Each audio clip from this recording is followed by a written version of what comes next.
তুমি খেলা করছো? ও তুমি বলছো কেমন আছো সবাইকে বললা? কি বলেছো বাবাই তুমি সবাইকে? হ্যাঁ কি বলেছো? Thank you. থ্যাংক ইউ কেন বলবে? Thank you. কেন তোমাকে কেন থ্যাংক ইউ তুমি বলছো? তোমার ভিডিওটা সবাই দেখবে তার জন্য বলছো? তোমার ভিডিও দেখবে সবাই ওর জন্য, ওর ভিডিওটা দেখবে বলে ওর জন্য আগের থেকে থ্যাংক ইউ জানিয়ে দিল। তাই তুমি কি দিয়ে খেলছো দেখাও তো। টাকা দিয়েছো? টাকা টাকা দিয়ে খেলতে হয়?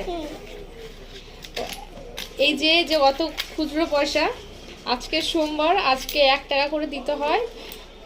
প্রায় আরো 2 ঘন্টা পর্যন্ত আসবে, সন্ধ্যা হওয়ার আগে পর্যন্ত আসবে। ওই কারণের জন্য যে খুচরো পয়সা এইমাত্র একজনকে দিয়ে দিলাম, তা ওর টাকা দিয়ে ওই খেলছে এখন। বাবাই তুমি একটা ছড়া বলো না, একটু ছড়া বলো শোনা। তুমি যে কি সুন্দর ছড়া বলো, বলো না বাবাই। 1 2 বলো, 1 2 বলো। হ্যাঁ হ্যাঁ হ্যাঁ হ্যাঁ হ্যাঁ হ্যাঁ হ্যাঁ হ্যাঁ ভেরি গুড, হাততালি। হ্যাঁ খুব সুন্দর বলেছো জানো।